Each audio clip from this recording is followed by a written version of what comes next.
afternoon. I'm your host for this special edition of Fired Up. I'm Bob Irwin. We are coming to you live from Rigel Studios here in Las Vegas, Nevada. We have a lot of issues coming up. This is going to be our last show before the election, so we're doing this on Tuesday. I have a regular show on Thursday, which probably will encompass this, although this is our last shot before the election to get any of these issues in front of the public. As you all know, this is an earth-shattering election. My main attorney, Don Green, is nearby, and we are going to do a special report based on some research he's been doing on a number of gun laws that are upcoming, some code information that is correct or not correct, mostly on actions that the ATF is taking with the new laws and how dangerous it is going to be for the United States to still exist if the left gets elected in some of the laws that they are going to implement. So without getting into all of that in detail now, I will introduce to you my number one attorney, Donald J. Green. To start off, I know, Don, you've been doing a lot of research on these various issues, so start wherever you like. Thank you. Because this is such an important election, we want to step back just a moment for our people in Las Vegas, our viewers and our listeners in Las Vegas, because what we need to do is we need to focus your attention on some very important matters which are going on. For example, safety on the Las Vegas Strip. And we have a slide to show you, and it may be somewhat disturbing, but the police say that they are investigating an attack by a group of people on the Las Vegas Strip. I'm going to talk to Bob about that in just a minute, but for several months now, it's almost a weekly occurrence that there are people being attacked on the Strip, or there are fights on the Strip itself, or in some of the various casinos, or some of the malls on the Las Vegas Strip. And Bob and I are going to talk just right now on what you can do once you come up on a situation. So Bob, primary advice you're going to give to our viewers when you come up or you're thrust in a situation where you may have to defend yourself? Well, the first advice always would be to disengage. If you can run, get away from the perps. Everybody and his brother will be filming it with their cell phones, whatever's going on. There'll be 50 people pushing over each other to get closer to the gunfire. Your first rule is obviously to not get involved, so get away. If you've got anything on your camera, on your cell phone, hang on to it. The police will come looking for witnesses later. Get out of the area. If you cannot get out of the area, hide somewhere behind something that's solid, and call 911 and stay put till the friendly officers finally get there and tell you what to do. First rule of a gunfight is to not get shot. Get out of the way. Bob, two questions come about from your analysis. First, I have a CCW and I want to go with my family on the Las Vegas Strip because we've been cooped up in our house for months, and now we can go enjoy ourselves and go on the Strip and go into a casino, maybe have some of that prime rib we've been craving for months. Contrast that with I'm carrying my gun. Should I even go on the Strip? Question to Bob. Well, I think you should. The casinos have all implemented all sorts of security measures. They're taking temperatures of people coming in to try and slow down the virus. They're limiting how many people can sit at in a row of slot machines.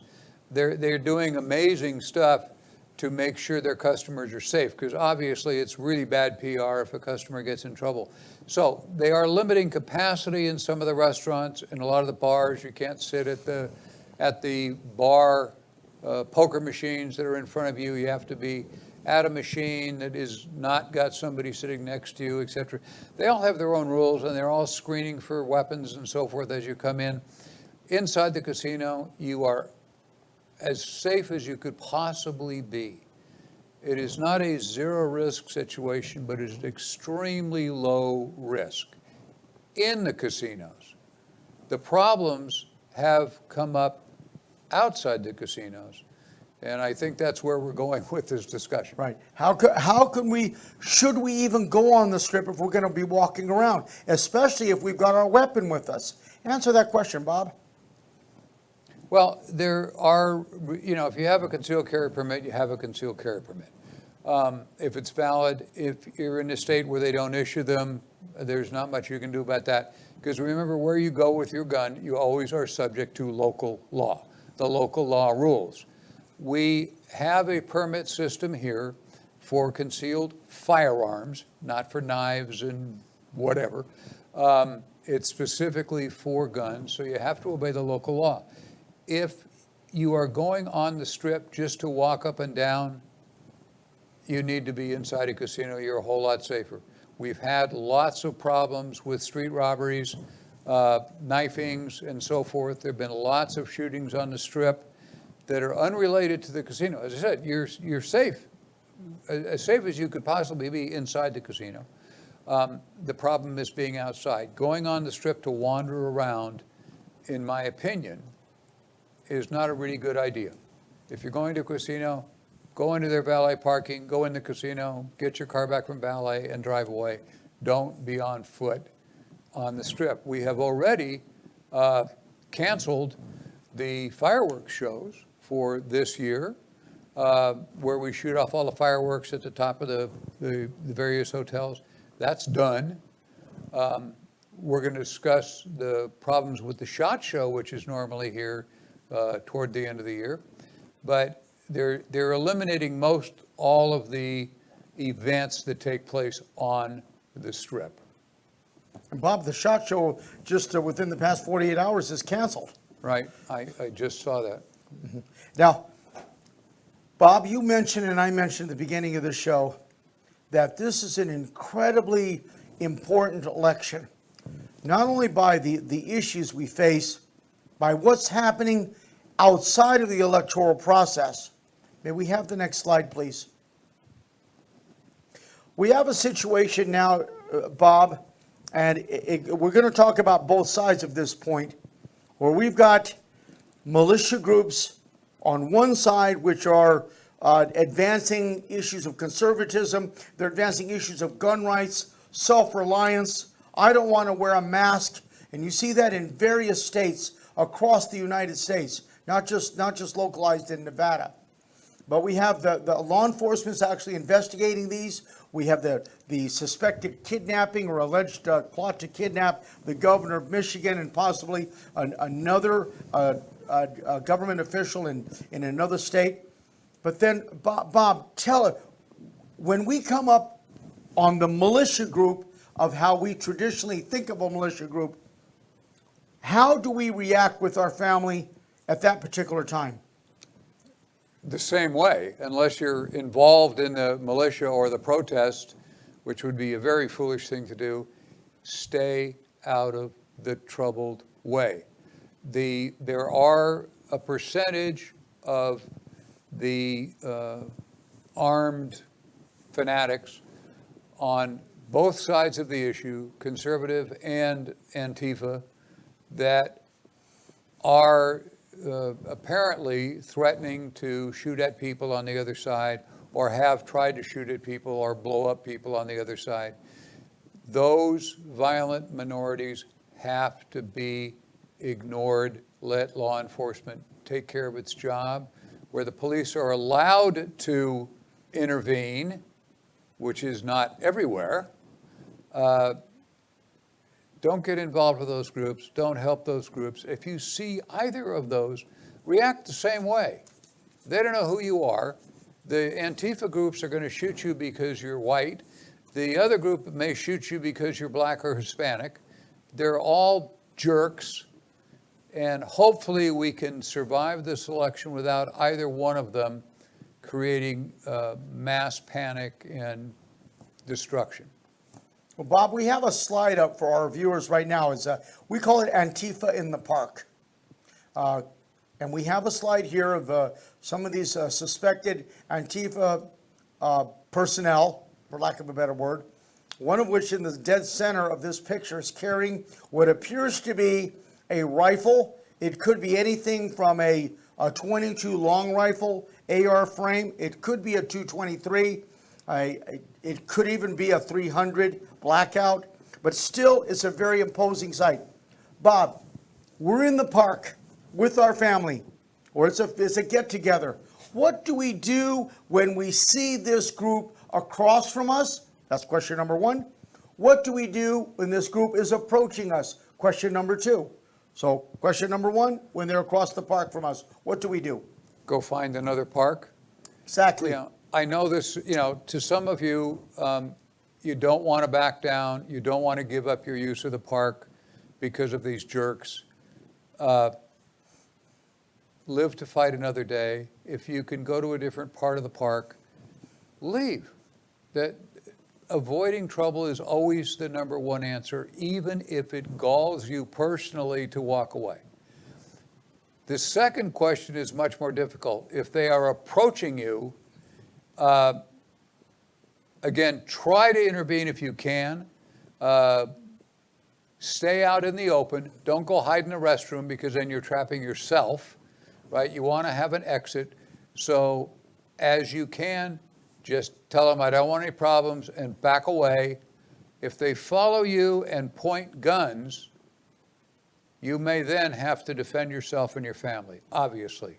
If you're in immediate danger of being shot, someone is pointing a weapon at you, you got to do what you got to do. And then stay at the scene and cooperate with investigators. Be nice, tell them who you are, and wait for your lawyer before you tell anybody why you shot the guy. Our standard rules: don't do an excited utterance. My God, I thought I was going to die, so I shot him because he had a big gun, and turns out it was a toy gun. It's okay. If he tries to convince you that he's armed, you are permitted to believe that he's armed. That could be an airsoft gun, it could be a toy gun, it could be a real gun. At this point, if that fella in the middle is pointing that at you, it's reasonable to assume your life is in danger, and it's reasonable to point your gun at him. You don't have to wait till he actually shoots you. You may shoot him if he's in the act of the threat, but then call my partner here right away. And that raises an excellent point, Bob, because in the law in Nevada, we have to look at that self-defense issue at the moment when it happens.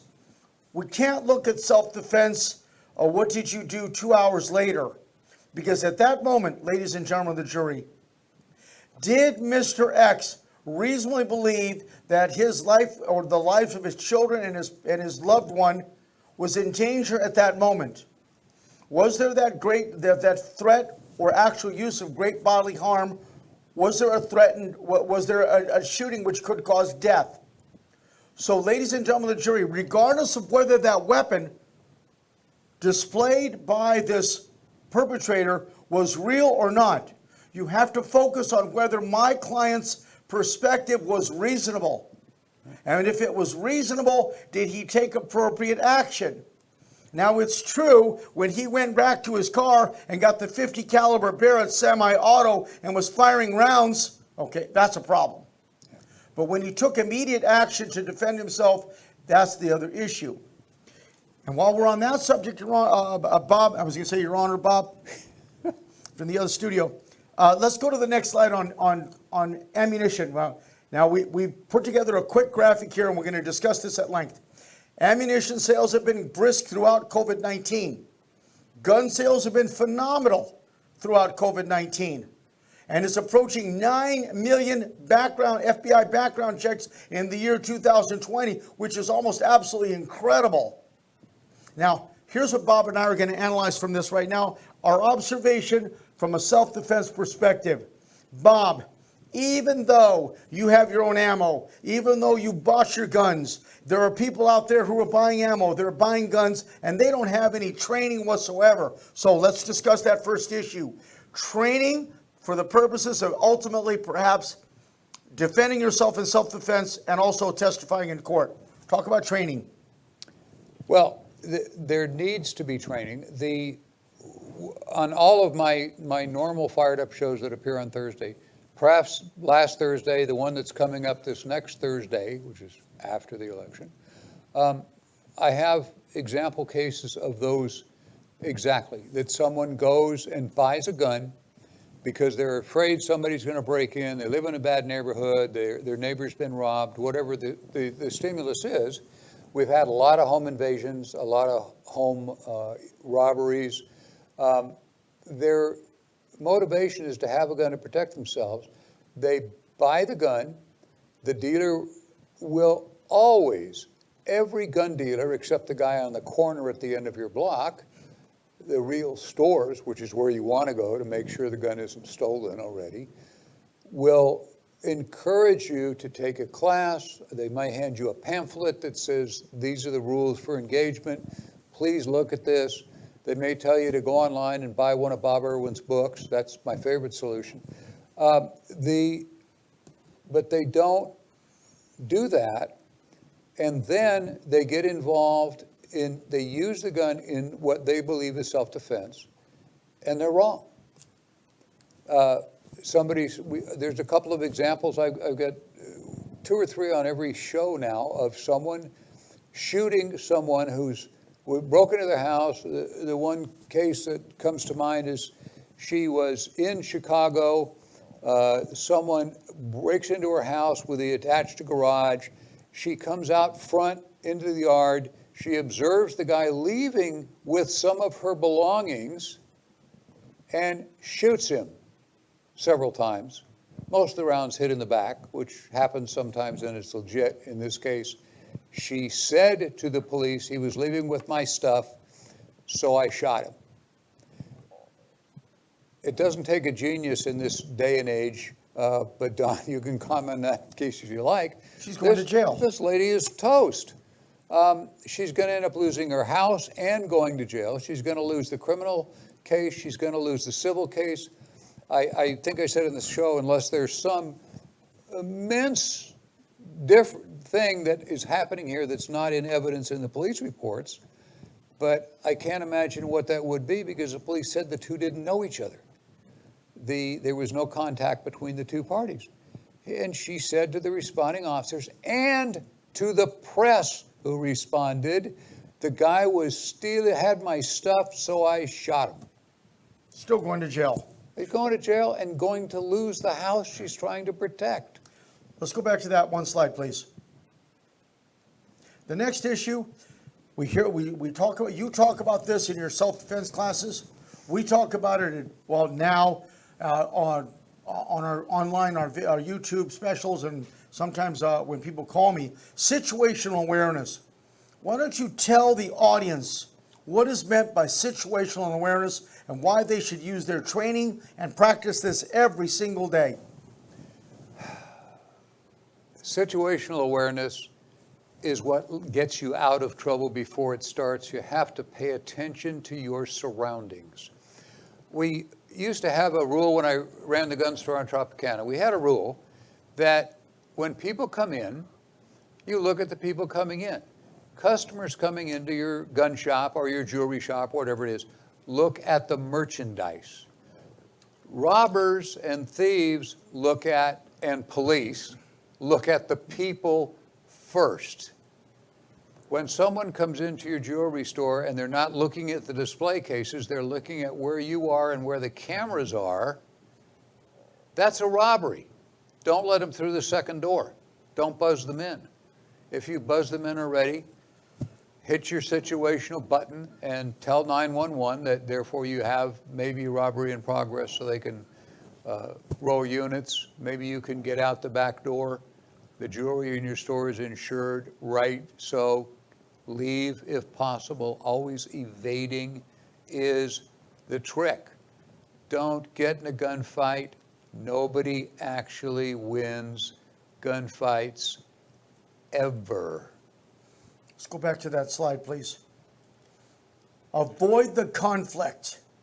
You teach this consistently to police officers, to citizens in concealed weapons classes, and you discuss it in your book. We discuss it when we had gun shows.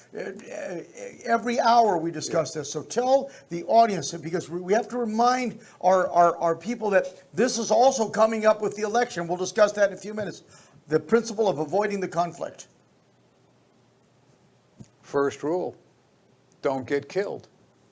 And you don't get killed by not being there. So, I mean, I can reiterate it over and over again, but you're aware of your surroundings. If it looks bad, go away. Don't let your ego get in the way of common sense. Get out of the way. Call the cops from a remote location. You don't have to worry about videotaping the guys. I said there'll be lots of people getting video. Some of them will get shot occasionally just because they're doing video, but because they're standing there in the middle of a situation. People react like they're walking at a television show, and they don't realize in their little pea brain, this is real. There's a bad guy there who doesn't care whether you live or die, and doesn't care who he fires at and who he hurts. Leave, go home, call the police later, tell them that you saw something or you've got a videotape or whatever. Have Don Green meet you down with you when you go to the police station so you don't say something stupid. Will somebody sue you for not intervening if somebody was hurt? Yes. Will they win? No. There is no requirement that you protect others in the law. Bob, I've been called upon to defend probably 20 people in the past 10, 15 years where they see a situation, they have a firearm, but they did not intervene when they were watching someone get beat up or someone being robbed or someone's property being taken from the back of the truck at Walmart. Now, we defend these people because they did the right thing. They called 911. They said that there might be something happening. Something's happening. But they also, if they intervene, what happens if the little old lady who's on the ground was the initial aggressor? And she's the one who was shooting those people, and they were defending themselves. Then you shot the wrong person. And then now you're going in for attempted murder or murder. Now, you say, well, doesn't that mean that I'm talking out of both sides of my mouth from earlier when I said, when you look at the perspective of the person who is doing the shooting, well, the key point is that people are coming to me.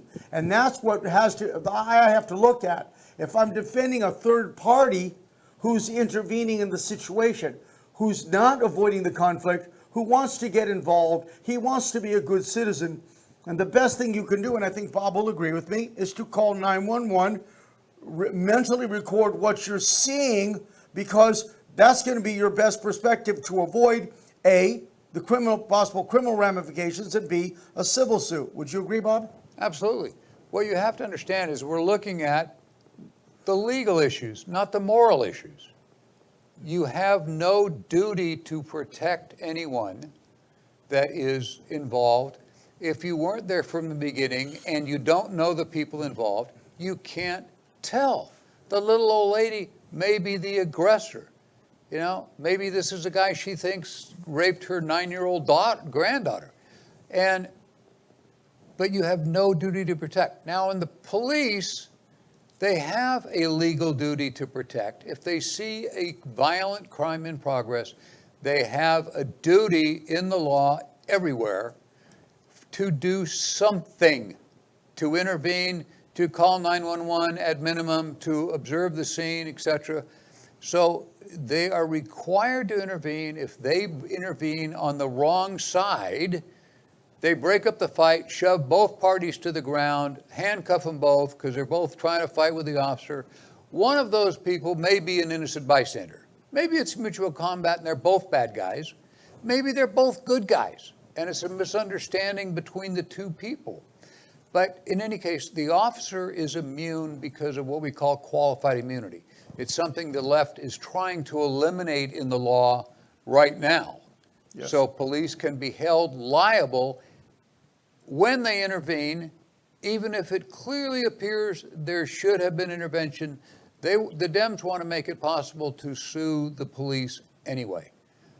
That's wrong. That's one of Joe Biden's absolute wrong thing. If you want to hamstring the police, just make it illegal that they can be civilly sued for intervening in unknown situations. They have to intervene by law, and that defense for the officers must remain in effect. As I said, the Biden guys and our hope to be vice president, soon to be president, Kamala, whatever.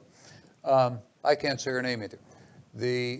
Is looking to change that immediately upon her becoming the president after they throw Joe Biden out of office 10 minutes after he's sworn in. Just my opinion. It may be less than 10 minutes. Let's go to the next slide, please. We're going to spend just a moment on this side, and these are actual photographs of some gun stores and suppliers across the United States.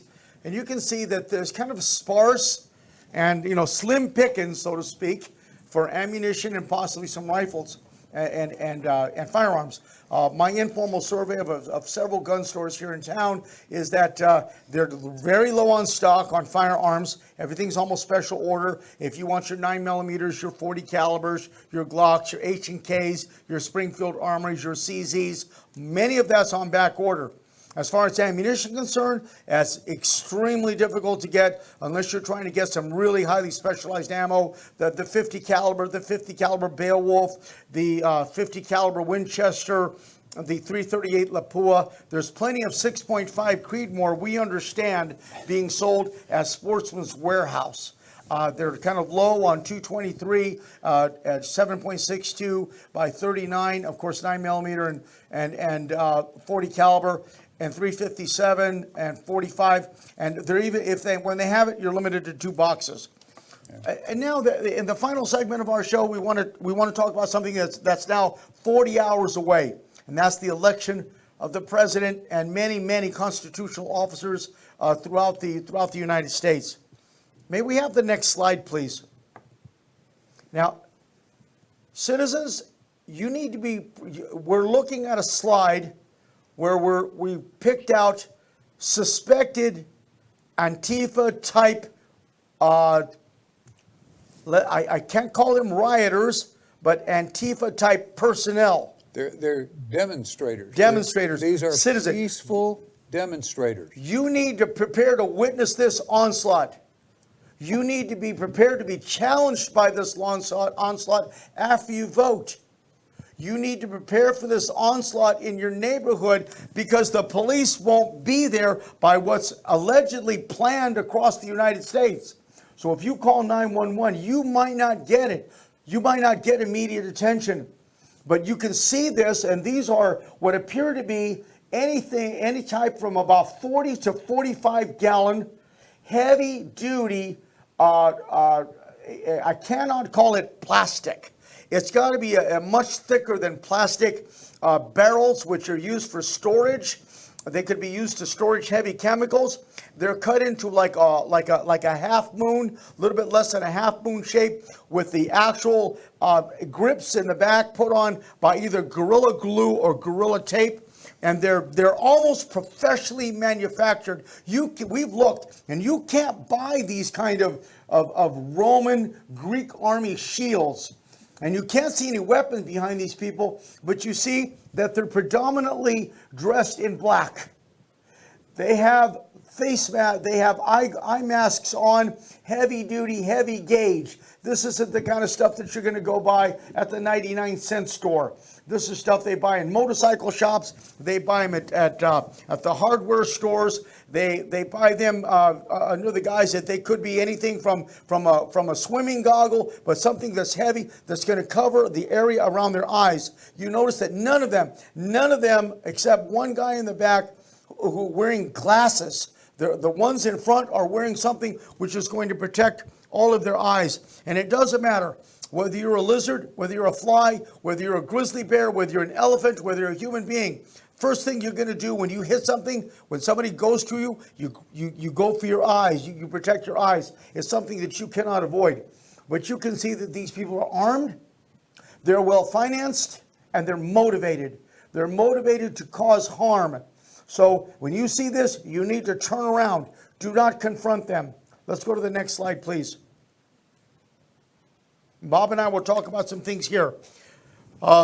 We've been looking at some of the conservative television stations who are recommending the following: vote early in the day. Would you agree with that, Bob? Absolutely. Tell us why you would vote early in the day on Tuesday. Don't be out after dark. The left-wing groups have announced that they are going to have protests all day at the Supreme Court. They're trying to get protests at the White House, at the golf course in Florida, et cetera, et cetera. Every place that a conservative group could possibly be going, churches are on the list, whatever. They're going to cause violent protests at these places. It is pre-planned. They're stacking up their equipment. So don't go anywhere alone, and Unless you must. Unless you must, go vote. I'm not really big on voting by mail, as you could probably guess. We've already found some shenanigans here in Nevada that are being investigated now, but our Attorney General is a left-wing Democrat who says, we don't have any voter fraud. It's safe. You can mail your ballots in. I was very impressed when I went to vote yesterday about the security there and how my signature didn't match the one they had on file close enough. So they had a supervisor come look at it. And when I signed my driver's license or whatever 2.5 years ago, the arthritis is worse now. My signature didn't look the same. And I'll agree, it didn't really look the same. So they had me do another signature, and they upgraded this and that, and they looked at all my IDs and whatever, and gave me my ballot. But there was a process to get through that. And I was very impressed that they were doing that, but we found lots of ballots in Nevada that are questionable. Apparently, they've set the signature verification machine, it goes through an automatic machine, at 40%, which means a chicken scratch will match and that person can vote. We're going to have lots of fake ballots. Let's go to that slide. Yes. Oh, in the 2016 election in Clark County, Nevada, the largest county in the state of Nevada, which encompasses Las Vegas, Mickey Mouse voted. Take a look. The next one is, would you recommend that whether you go in the early afternoon or you go to work up to 7 p.m., you go to vote after work or up to 7 p.m., would you recommend that you go with someone to your precinct, have someone with you, even though they can't go into the polling booth? Absolutely. Why? They're intimidating voters. They are, they can be outside like 5 feet or something. They're allowed to protest. At last election, the one 2 years ago, the one 4 years ago, we had left side people out there with tables, handing out literature, vote for this guy, vote for that guy, literally 3 steps outside the front door of the place, which is too close by law, but you're going to call the police and have them move. They're calling the police to every precinct voting place there is. And this always goes on. I had 20 years ago, I was the local person at Del Sol High School. I was running as the immediate authority there, the voting. And people came in and they're wearing T-shirts for one party or the other. They're wearing this, all of which is prohibited inside or within 10 feet or something of the voting place. And I asked them to, turn their shirt inside out, and I got screamed at that I'm a communist because I wouldn't let them vote, and da-da-da-da-da.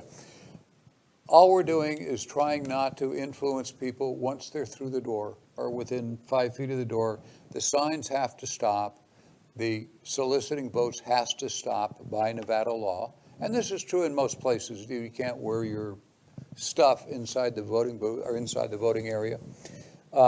And that was enforced when I went to vote, as I said yesterday. I was impressed with the security on it. They did really well. And everything went smoothly. And they did have some people outside that were kept 40 to 50 feet away by a chalk line that said, you can't hand out literature if you're closer than this or that, which I think is a good idea. Once you're in the process of voting, they should shut up and let you vote. But Yes. going with someone else and not being there after dark is a really, really good idea. And follow all the instructions. Do not question the instructions which are given to you by a poll worker. When my daughter and her friend and I voted last week at the Boulevard Mall on early voting, we heard a commotion in the back. You don't tell me how to effing vote. You don't tell me where to vote. And all the man was telling him was which of the 4 or 5 booths to go to, which were in the row with the tent. And it just go to this station or this station. And that's all I could determine. And I could not get out of there fast enough because of my training. And I don't want to be in there. It's none of my business. But follow the instructions. Don't give them a hard time. If you have a question, raise your hand, step back a little bit. Try not to look at the person's vote because then you'll, who's next to you, then you'll start even more stuff. Can we go back to the slide, please? And then do not under any circumstance, and this was in 2016, Clark County, Nevada. I voted for Hillary. Okay, true story. Do not under any circumstance announce your vote openly while you're standing in line before you vote, while you were voting, or while you're leaving. Just don't do it. It's not a good idea. Why, Bob? You're going to get just the masses of people are so wound up this election, as they should be, about the differences between the parties. I mean, looking at my issue is gun rights, right to self-defense, all that stuff. We got a whole left side of the perspective here of Democrats from dog catcher up to President of the United States that have professed they're going to take your guns away, you're going to have to turn them into the government, this, that, and the other thing. And I believe there's a human right to own the tools to protect yourself and your family. The left side doesn't. But they get violent in enforcing their side. That's the huge difference in this country from previous elections. They're all screaming at each other, all threatening physical violence. We've had a number of incidents at polling places in Las Vegas already where people have been intimidated and been screaming and so forth, or the perception that they're being intimidated. And I expect there's going to be some problems after the election. Absolutely. Next slide, please. That leads us to our take a different route when you're going home. And last point here, or next to last point, be prepared for anything on Tuesday night and the days which follow. Specifically, Bob. The tiny percentage of wackos on the right side, the right-wing side, have been threatening to do some things. We've had some shootings at left-wing groups. They are dwarfed by the shootings we've had at people attacking conservative groups. The mainstream media wants to say it's the same. Both sides are attacking each other with equal vigor. That's not true. They're nationally organized on the Antifa level, at the Black Lives Matter level. Nobody's painting in front of the left-wing senator's house, white power matters. They don't. If they do, the city comes and cleans it up right away. But we're painting Black Lives Matter and Antifa crap everywhere. We've got major cities that are being overtaken with planned disruption after the election. Hillary telling Joe Biden, no matter what you do, don't concede the election no matter what. We're going to keep counting until you win. That's the point. That's the point. And that leaves me with my final comment. Joseph Stalin said, it's not the vote which counts, it's who counts the votes. With that, I'll conclude my remarks, and you have the final say, Bob. This is the most important election probably ever. Re-electing or electing Abraham Lincoln was probably the biggest in overall when you look at the scope of history. But we're going to lose America if this goes sideways. Donald Trump has been an outstanding supporter of the Second Amendment rights. Joe Biden and all his assumed cabinet placements have come down that they are going to have a required buyback. I know the government didn't sell you the gun, but they're going to buy it back from you using the Australian model, which of course hasn't really worked in Australia. They're having more violent crime than ever because they end up taking 99% of the guns they take are from honest citizens who weren't doing anything wrong with them anyway. And you, of course, are going to have a decision to make after the election when they get all their left wing, whatever. We have a new attorney general. We have a new everything that is left side. When Beto O'Rourke is in charge, he's the gun czar and makes the rules for taking away your guns. The police ultimately, sometime, somewhere, will come to your door and say, you have these guns, we want them. And you will say, I sold them at a gun show 10 years ago. I don't know why you think I have one now. They'll register magazines and to eliminate them and anything that looks dangerous, et cetera, et cetera. Basically, they will take your right to defend your family. I don't offer a solution except not to let that happen by voting. You're certainly not going to shoot the police officer who is really on your side. The street cops all have guns, their wives, daughters, girlfriends. All of them have guns in their house to defend themselves. And except one or two cops in the whole country who Biden's campaign found who said, no, I don't keep a gun in my house but I can because I'm a cop, but I don't even want a gun in my house because it's more dangerous. Bull crap. People are not getting shot because they have guns in their house. They're getting shot by the people in the street who are attacking their houses. Exactly. And I can't say any more of it than I've said in the last month and a half on my shows. Vote. Make sure they don't win the election. Go all the way down the ballot. You've got judges to vote for from the Las Vegas Republican Club. There's the RJ had a pretty good column, except they want to vote for Dina Titus. They endorsed. I will never understand that. I think they're endorsing her because they think she's going to win, which she probably will. Vote the conservatives all the way down the ballot. Vote the R's. Don't vote the D's, even if they claim to be blue dog Democrats. We don't seem to have any more blue dog Democrats that want to be the conservative side of the Democratic Party. They're getting crushed by the left wing in their party. If we don't win this election, we're in real trouble. So losing it is not an option. Vote. I'll be back on Thursday after the election with probably the most interesting show I've done in 10 years. on the results with gun laws that are coming. They're coming for your right to defend yourself. They're coming for free speech. They're coming for the Second Amendment. Don't let it happen, please.